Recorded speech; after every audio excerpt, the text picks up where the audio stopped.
each and every song that we sing, I just think it's so much fun. You know why? Because it shows the light of Jesus inside of us. You know, when we sing songs about Jesus, it shows a light. You know, boys and girls, we ought to have the light of Jesus in us everywhere we go. People should know that we love Jesus. You know what?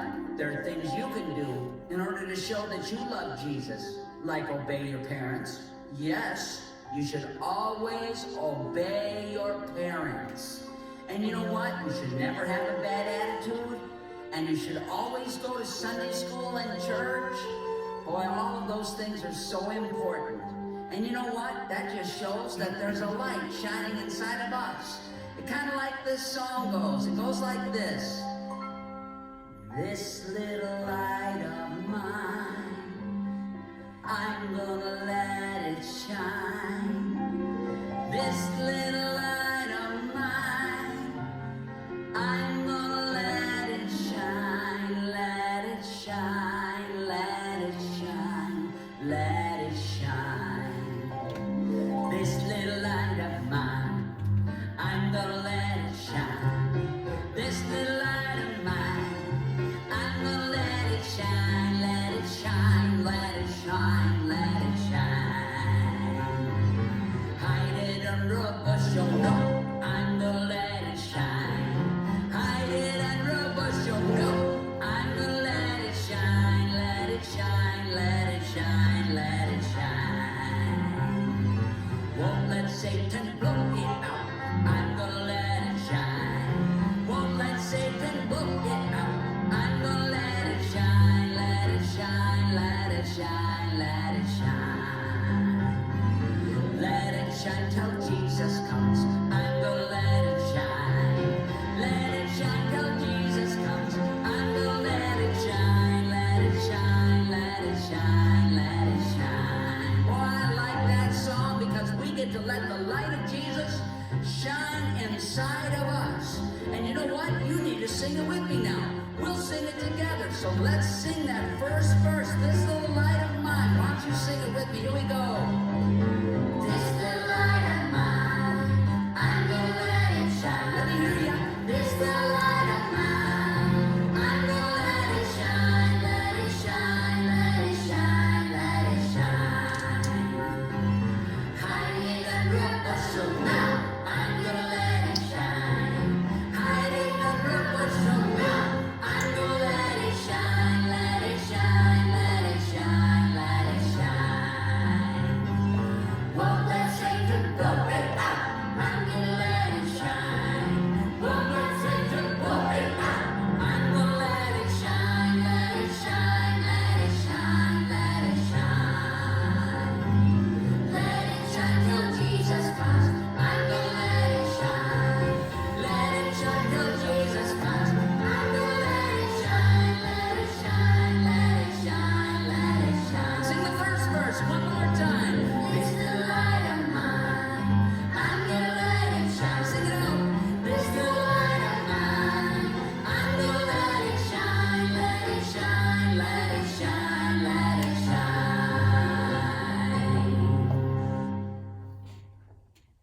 Hey boys and girls, my name's Jackson, and I'm so excited to see each of you here this week.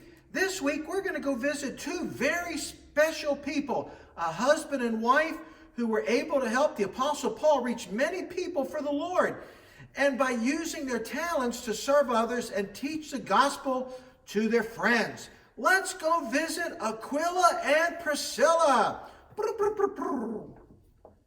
Hi, my name's Jackson. Are you Aquila and Pricilla? We sure are. It's so great to see you guys. I've been looking forward to meeting you for a really long time. It is nice to finally meet you as well, Jackson. Our fellow ministers in the faith have been telling us that you have been visiting everyone who has traveled with the Apostle Paul. I sure have. I started with visiting Timothy, who taught me that serving when I was young is okay, because I'm obeying God, what he's asked me to do. And then I visited Mark last week, who told me that not to quit. Don't quit serving God. And even when life gets hard. Those are both valuable lessons to learn when you are serving the Lord. And we still are learning even though we have been serving him all these years. Really? So you're saying that God is never completely done working on us? That's exactly right. He will continue to grow us until our last breaths.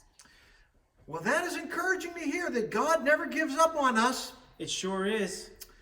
I did want to ask you guys one thing, though. What would that be, Jackson?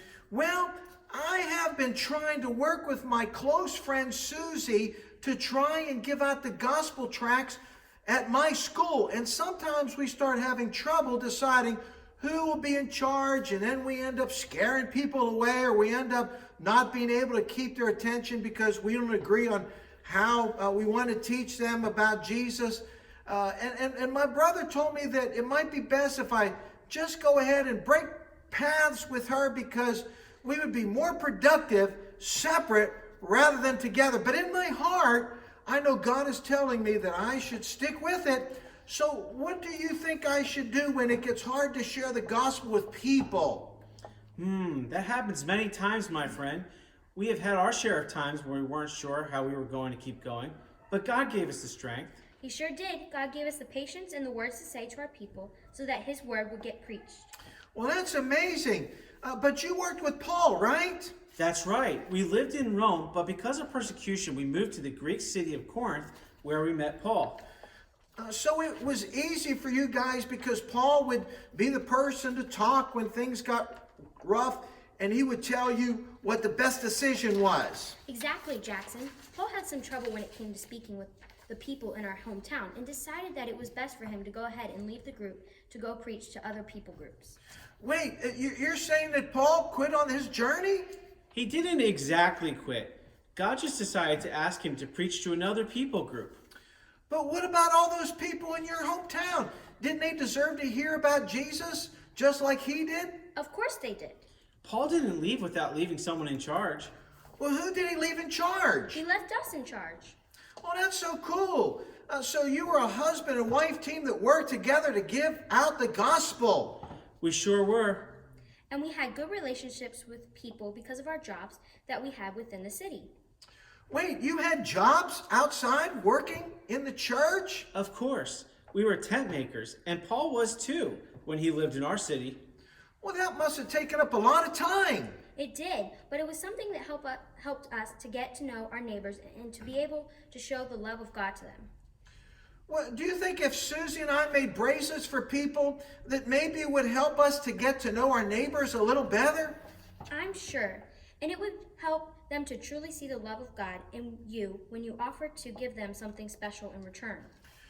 Who were some of the people that you taught after Paul left? One of the best known people that we helped was a man by the name of Apollos. Apollos? He taught the gospel to so many people, right? He sure did. We met him in Ephesus. He was a good speaker, but we had to teach him more about Christ. And if you keep preaching the gospel the way that you were taught, maybe you will be able to help someone like Apollos to be able to teach the gospel to others in their own way. Well, that's right. So I think I'm going to go home and try even harder to make friends with the people that I'm sharing the gospel with, and maybe I'll have better success with them receiving what I have to say. That's really great, Jackson. I know you said Paul left you to preach at the church you started, but did you ever get to see Paul again? Unfortunately, no. But Paul did write a letter to the Romans, and he praised us for our diligence and said that he hoped that others would be faithful as we were to preach the gospel around to their own communities. Wow, it's kind of like when we get to see God one day, and if we serve him well, then he'll tell us, "Well done, thou good and faithful servant." I guess it did resemble that moment in a way, but nothing will compare to when we see Jesus face to face. We'll be able to worship him and thank him personally for all that he did for us. Like saving us from our sins by dying on the cross and rising again. And for being the example of how Christians should act every day. Well, that's true. I need to work harder to become more like Christ in everything that I do. If I did that, then I probably wouldn't have as much trouble getting along with others. That is true, Jackson, because even when it was hard, Jesus loved those who mistreated him or disagreed with him. He even taught everyone regardless of who they were or what they had done. So always remember that if we continue to serve him, then people may one day choose to come to Christ. Well, thank you so much for letting me know and encouraging me to use my talents to serve God. Anytime, Jackson. Thank you for coming to visit us. Of course. Hopefully, this helps some of our kids at home to learn how to serve God with their talents, and for showing us that we can continue preaching the gospel even when it seems hard to do. I'm looking forward to making bracelets for the students we minister to as well, and maybe we'll be able to lead some of those people to Jesus. Well, thanks for joining us this week, boys and girls, and we'll see everybody next week. Bye-bye.